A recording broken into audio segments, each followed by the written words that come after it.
welcome back. If you've been following along in the last couple of videos on the Mercedes 300D, you will see that I swapped this box out. This one was leaking out of this input shaft seal, and it's been leaking as long as I've had it. The previous owner, it was leaking because he gave me it was out of fluid when I went and test drove it, and he gave me a bottle of transmission fluid, and I thought he was giving it to me because the transmission was low, but he was giving it to me because the power steering. And sorry, I've got to clean off my workbench a little here. But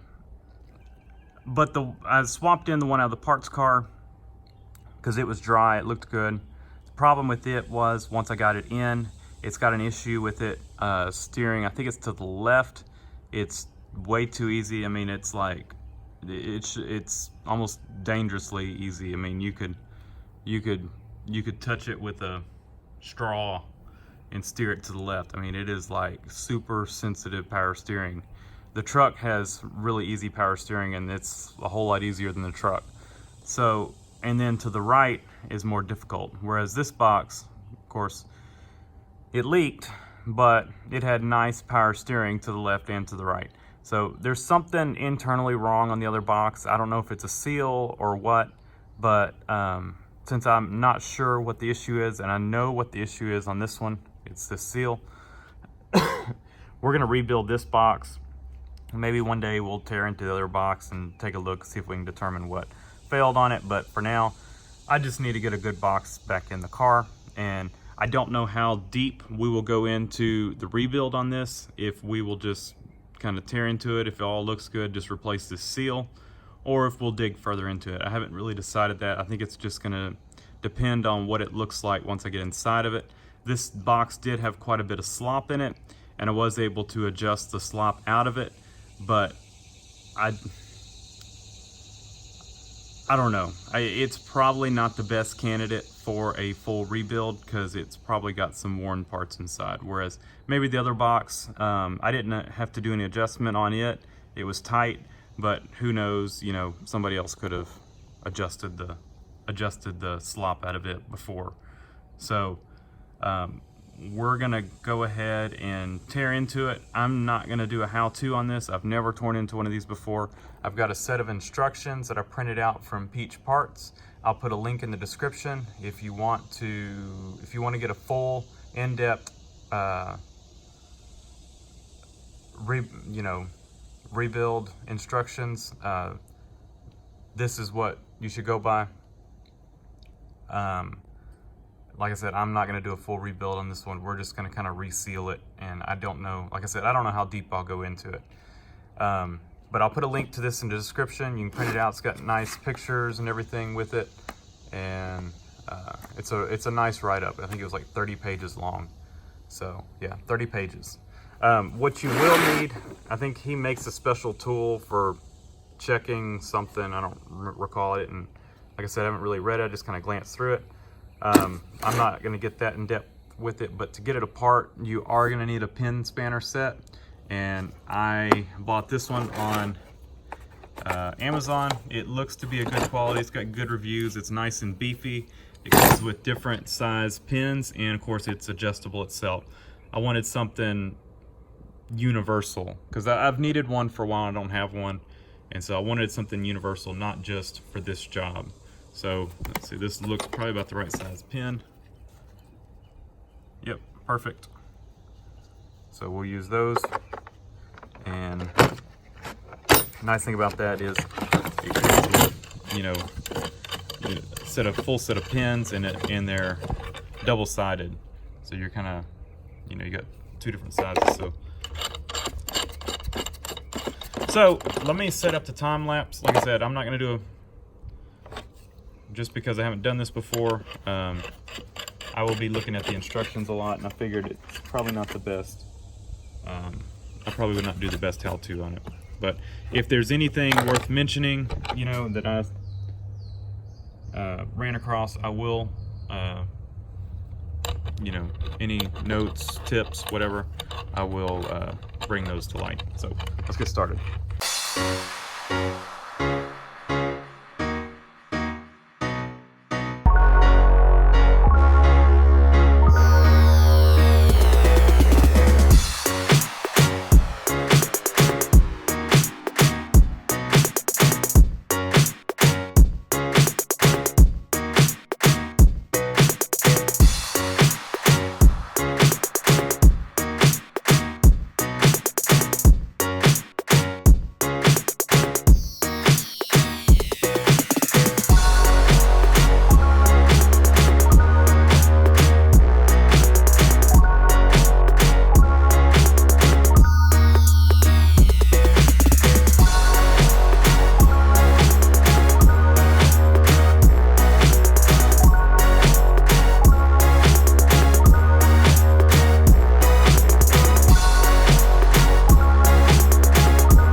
this is about as much as I'm going to tear it down, except for pulling these two seals out. Got me a clean area right here, and cleaned up all the hardware. It looks like I got one bolt right there. Need to put back in, but other than that, it is disassembled. I am not going to tear into the pump itself or into this part of it. I'm going to leave all that be, and we're going to replace all these seals. That one, and O-rings and all that kind of stuff, and we will put this thing back together. Everything looks to be in pretty good shape. There's a little bit of wear on this shaft, you can kind of see, but that's not too bad, honestly. And all the bearings are in good shape. This thing looks like it has bearings everywhere, no bushings, and they're all in good shape. The surfaces that ride on the bearings are in good shape. So I think we're pretty good. I don't really see any issues.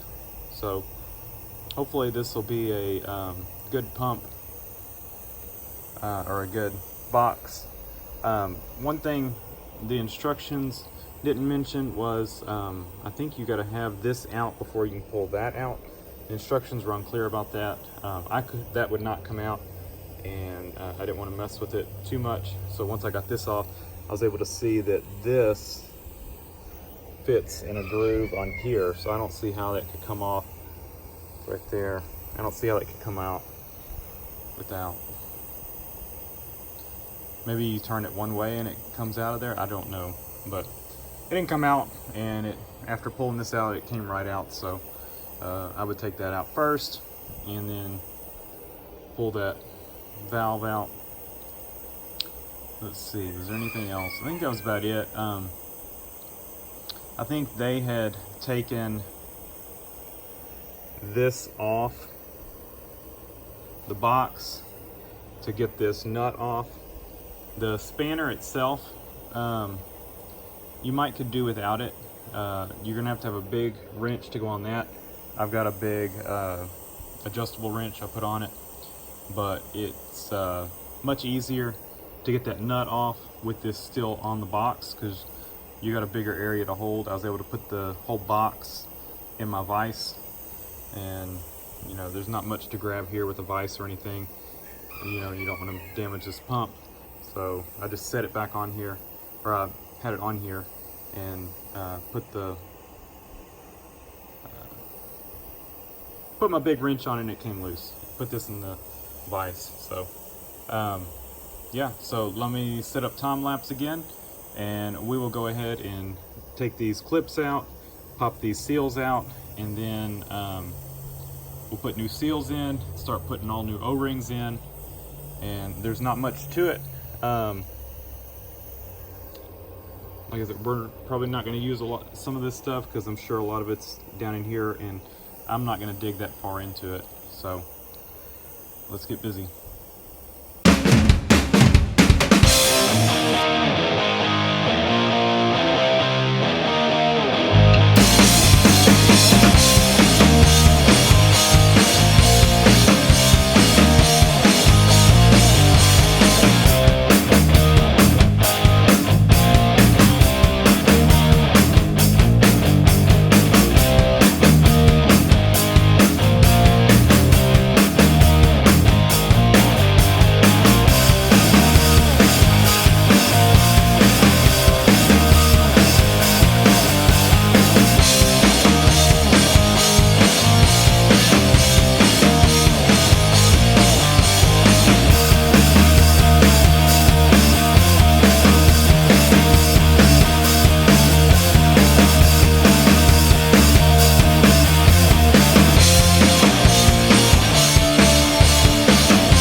and it's all back together. So I'm going to talk a little bit about the torque on here. Mercedes has a very complicated way of, I think it was it complicated? I can't remember. Anyway, I looked at it. I didn't really want to do it. I would suggest if you're rebuilding this, go ahead and follow their techniques, but I will tell you what I did. But this is one of those cases of don't do what I do, do what I say. Okay. Anyway, so what I did here is that it was more complicated than I wanted to get into it, and I didn't think it was that critical. I know that, well, I take that back. Yes, it's critical, but I felt like I could get it close enough that it was good enough and not out of spec. So what you've got here is you've got some thrust bearings, or what do they call them? Or I guess they're kind of thrust bearings, little roller thrust bearing type bearing, similar to what you would see in an automatic transmission. And you have to adjust the torque on this nut here, on, well, it is a nut, the spanner part of it, the pin nut part, the spanner part. You've got to adjust that. This is just a locking nut, but you've got to adjust the torque on this to where it is it's putting just the right amount of tension on those roller bearings. And so what I did was I tightened this down by hand, and I felt of how tight this was. Well, with this loose, or sort of at a point where I knew it was loose. I mean, of course, it was tightened down a little bit, but it was not to a point I knew where it was not compacting the roller bearings. I felt how easy it was to turn.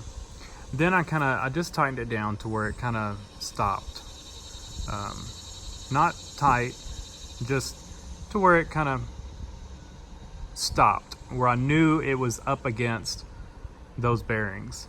And I felt how easy this was to turn. Of course, it was harder to turn.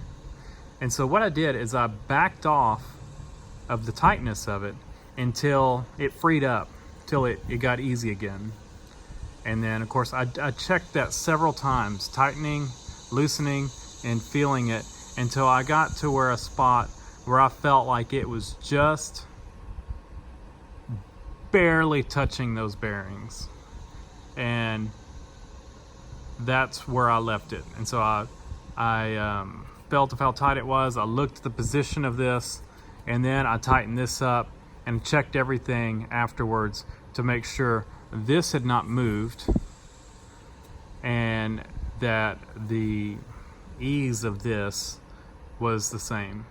Now, is that precise? No, but I feel like it's close enough for this. I know it's not too tight, and it's probably more within spec than when I took it apart, because you got to think this thing probably had a lot of wear to it. Everything has loosened up, and so it's probably closer to being within spec than it was when I took it apart. Is it perfectly within spec?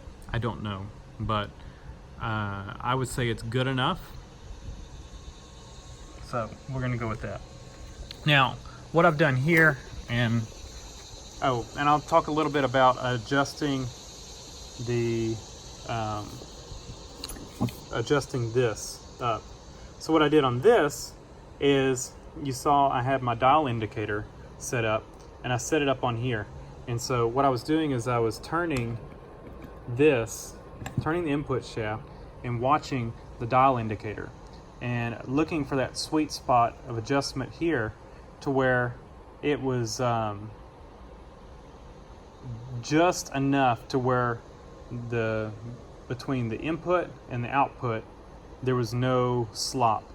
In other words, you know, there was no turning of the input. There was no, when I turned the input, I got output.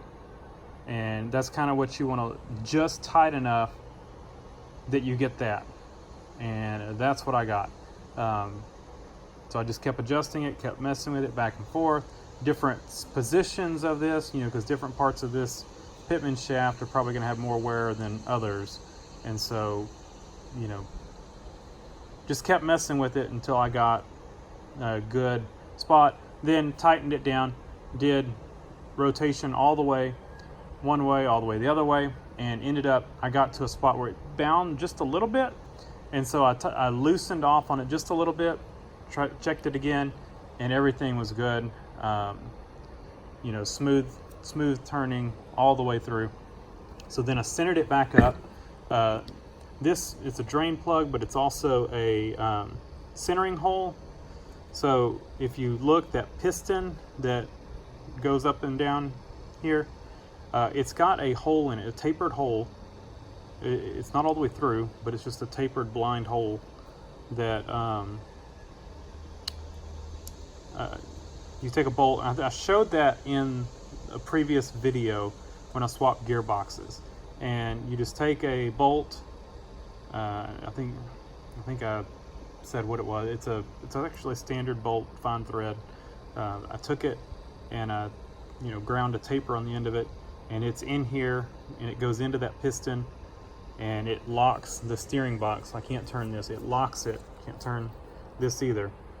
It's locked in the centering position, and so that's the position you want it to be in to install it.